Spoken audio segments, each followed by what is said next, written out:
ثم جعلناك على شريعة من الأمر فاتبعها ولا تتبع أهواء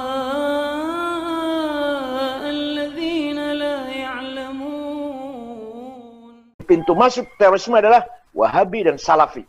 Wahabi dan Salafi itu ajarnya ekstrim, tekstual, harfiyah, lafziyah,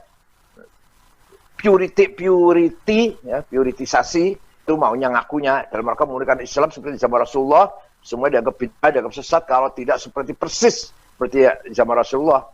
Walaupun mereka naik mobil sih, bukan naik onta, tapi apapun yang kita lakukan kalau nggak seperti Rasulullah katanya bid'ah. Nah, kalau bid'ah berarti sesat, kalau sesat berarti neraka. Kullu bid'atin dhalalah wa kullu dhalalatin finnar. Setiap barang yang baru yang tidak ada zaman Rasulullah bid'ah. Wa kullu bid'atin dhalalah, setiap bid'ah sesat. Wa kullu dhalalatin finnar, setiap neraka. Dan ini ajaran seperti ini pintu masuk untuk menjadi terorisme, menghalakkan darah orang sesama orang muslim. Saat ini di sosial media ramai dibahas kesesatan Wahabi. Bagaimana menurut Ustaz? Wahabi mana yang dimaksudnya? Sekarang di Indonesia ini, jemaah sekalian, orang-orang Syiah lagi gencar-gencarnya mencari kesalahan ahli sunnah. Sekarang ini. Dan subhanallah, perilaku mereka di Indonesia persis perilaku mereka di Yaman. Sebelum terjadi perebutan pemerintahan kayak sekarang ini, persis sama, nggak ada bedanya. Jadi mereka di sana di Yaman itu mengemparkan isu-isu yang tidak benar tentang ahli sunnah dengan sama. Perkataan Wahabi, seakan-akan Wahabi ini momok yang menakutkan, gitu kan? Dan itu pusatnya di Saudi. Padahal di Saudi ini orang belajar Al-Quran dan Sunnah, pusatnya. Nabi Muhammad SAW 13 tahun di Mekah, 10 tahun di Madinah, dan sampai hari ini sunnah Nabi SAW masih dijaga, masjidnya masih ada, ya, kemudian ajaran-ajarannya masih semua sempurna. Dari mana kita bisa mempelajari kalau bukan dari tempat lahirnya Nabi dan tempat meninggalnya Nabi SAW? Apakah antum pikir Indonesia bisa lebih hebat agamanya daripada Saudi? Kan tidak mungkin. Maksud saya kota Madinah dan Mekah ya, sumbernya di sana, gitu kan? Tidak mungkin itu. Tapi itu diangkat seakan-akan momok menakutkan. Itu yang diangkat oleh mereka. Lalu kemudian pemerintah Yaman mulai menangkap-nangkapi ulama-ulama Sunni, dai-dainya, dengan anggap mereka teroris lah, mereka berpaham radikal, persis seperti di Jakarta sekarang, sama kejadiannya, subhanallah. Sayangnya pemerintah kita nggak membuka mata masalah ini, bahaya sekali. Saya sangat dukung ada salah satu mahasiswa tamat S3 kemarin di UIN, itu di Makassar, berhasil menulis disertasi dan dapat nilai yang bagus. Itu dia tulis Syiah mengancam, ya, mengancam NKRI. Memang betul itu, dan itu terjadi, mereka memang seperti itu. Pada saat mereka, pemerintah sudah nangkapin ahli sunnah, sampai banyak masjid ditutup, rumah-rumah tahfidz Quran ditutup, dai-dai dikejarin, dipenjarain semuanya, mereka membalik menguasai pemerintahan. Itu yang terjadi. Akhirnya pada saat pemerintah sudah dikuasain, semua masjid dibakar, dirusak, wah, penghafal Quran banyak dibunuh, udah luar biasa deh pokoknya. Makanya pada saat Presiden Yaman sadar, dia baru menyurat ke 6 negara Teluk untuk minta bantuan. Nah, masuklah Raja Salman membantu sekarang. Banyak orang tidak paham masalah itu, gitu kan? Ini bahaya sekali. Jadi kalau yang di Wahabi yang sering dilempar-lemparkan, dan saya tahunya itu sekarang. Istilah Wahabi ini tidak ada lain kecuali itu. Semua yang dari Saudi dianggap Wahabi, kan gitu. Karena di sana itu orang menjalankan sunnah yang murni. Pengajian saya sering dikatakan, oh pengajian Ustaz ada pengajian Wahabi. Kalau emang pengajian yang antum dengar dari awal tadi 2 jam dan setiap hari antum, tiap minggu antum datang, qala Allah, qala Rasul, begini pendapat ulama, kita jelaskan, antum anggap ini Wahabi, inilah pemahaman yang benar, Al-Quran dan Sunnah yang disampaikan. Tapi momok itu ingin diangkat oleh orang-orang Syiah, karena yang banyak bongkar kedoknya Syiah itu orang-orang Saudi, memang di Saudi, memang dari Madinah dan Mekah, gitu kan, yang membongkar mereka. Makanya mereka melempar momok itu. Jadi sebenarnya ini informasi cuma disebang-sempang siurkan yang tidak benar. Apakah Salafi Wahabi dalam terorisme? Banyak statement negatif yang berkembang di masyarakat yang mengatakan demikian. Pertama, musuh-musuh Islam karena dia takut dikalahkan oleh Islam yang sebenarnya. Bagaimana dakwah salaf dikatakan dia itu dalam teroris, padahal dia membantah teroris. Cuma apa, kadang media atau orang tidak mau tahu yang namanya salaf yang sebenarnya. Yang dikatakan salaf itu siapa? Ya orang-orang yang punya pemahaman Khawarij, pemahaman Ikhwanul Muslimin. Itu yang dikatakan Salafi juga. Karena apa? Sama-sama pakai jenggot, sama-sama cingkrang. Tapi padahal kalau kita lihat ketika berbicara tentang pemerintahan, coba dengar apa kata mereka. Selalu akan menjelek-jelekan penguasa. Tidak di halayak umum, tetapi apa? Nanti di antara sesama majelisnya. Ini kunci utama untuk mengetahui.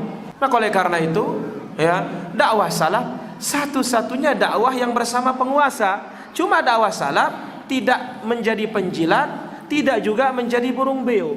Ada salahnya, dinasihati salahnya. Kalau dia benar, didukung kebenarannya. Nah, ini dia para jamaah. Dan yang banyak menyoroti dakwah salaf ini terutama orang-orang liberal.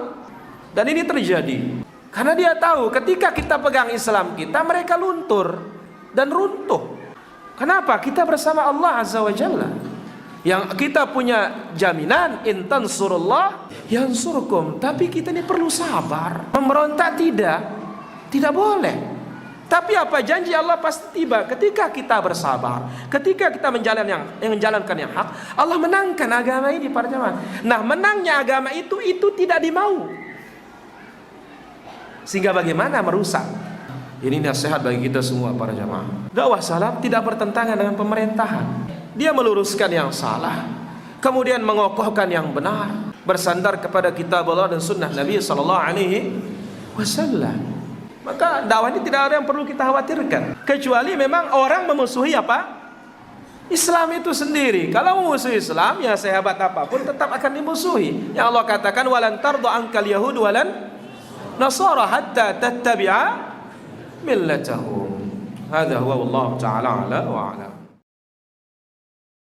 Banyak orang, saudara-saudara kita, menuduh kita dengan Wahabi, ya. Maka mungkin mereka tidak tahu siapa Syekh Muhammad bin Abdul Wahhab rahimahullahu taala. Apalagi banyak orang-orang Syiah yang menyebarkan isu bahwasanya Wahabi mengkafirkan kaum muslimin, Wahabi ya suka menumpahkan darah kaum muslimin, ya.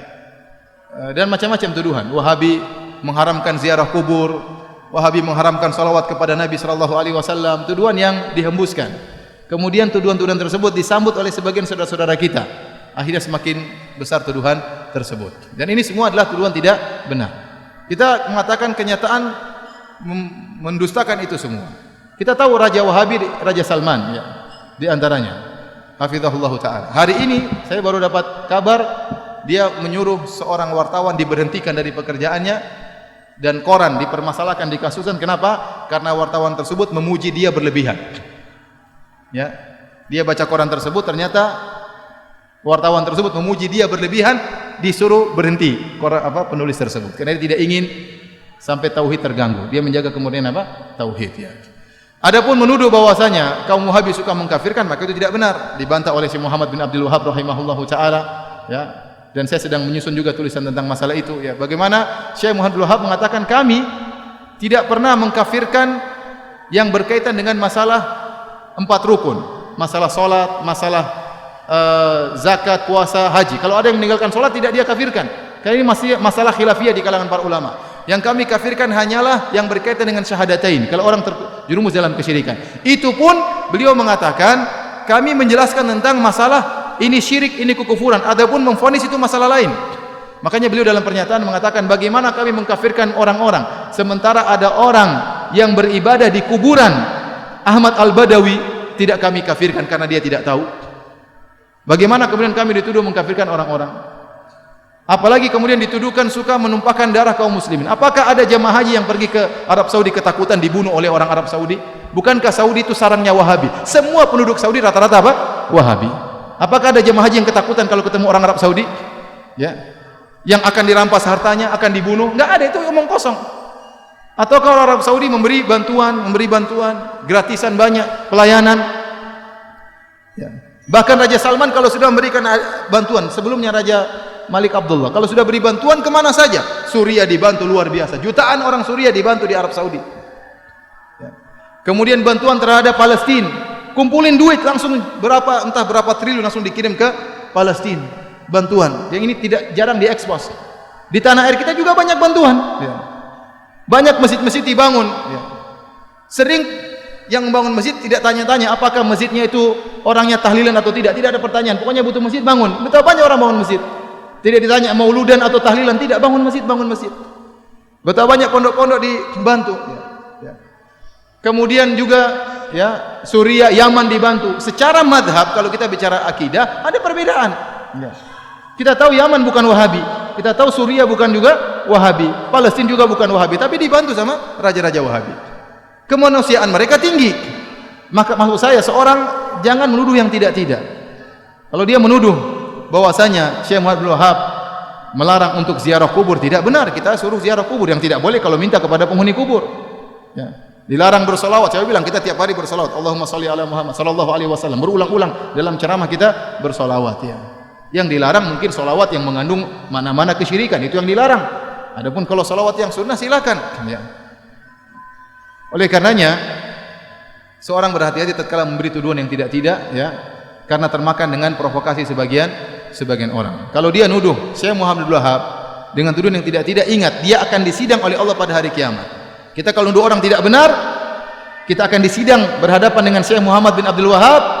Dan hati-hati, jangan-jangan pahala kita diambil oleh beliau seluruhnya, karena kita tuduh dia dengan tuduhan yang tidak-tidak. Ya, ini bahaya, hati-hati. Maka seorang tatkala berbicara hendaknya dia berpikir sebelum mengucapkan apa yang dia ucapkan. Dan saya katakan bahwasanya kita bersabar kalau dituduh yang tidak-tidak, yang penting kita menjalankan sunnah. Dan ingat, kita tidak ada yang mengkultuskan Syekh Muhammad bin Abdul Wahab. Syekh Muhammad bin Abdul Wahab rahimahullah hanyalah seorang ulama yang bermadzhab Hambali.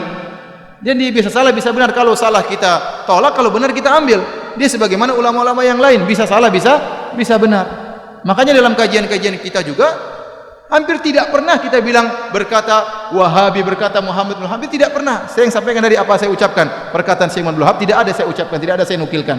Ya, hampir tidak pernah. Kita sampaikan perkataan para ulama, perkataan ahli tafsir, siapa saja. Maka jangan kita berbuat zalim terhadap seorang pahlawan seperti Syekh Muhammad bin Wahab. Beliau adalah pahlawan. Dengan jasa beliau berdirilah kerajaan Arab Saudi. Dengan jasa beliau berdirilah kerajaan Arab Saudi. Yang sekarang kita bisa merasakan kenikmatan adanya kerajaan Arab Saudi. Ya. Adanya ketentraman, adanya keamanan, adanya ibadah yang tentram di sana. Bagaimana bantuan kerajaan Arab Saudi kepada negara-negara Islam, itu salah satu jasanya Syekh Muhammad bin Abdul Wahab rahimahullahu taala. Jadi saya sering sampaikan, Syekh Muhammad bin Wahab itu di Saudi seperti tuanku Imam Bonjol di tanah air kita, seperti Pangeran Diponegoro di tanah air kita. Maka mereka cinta kepada pahlawan mereka, wajar. Kalau mereka cinta, mereka pelajari buku-bukunya, tapi mereka tidak fanatik. Kalau salah dibilang salah. Wallahu a'lam bishawab.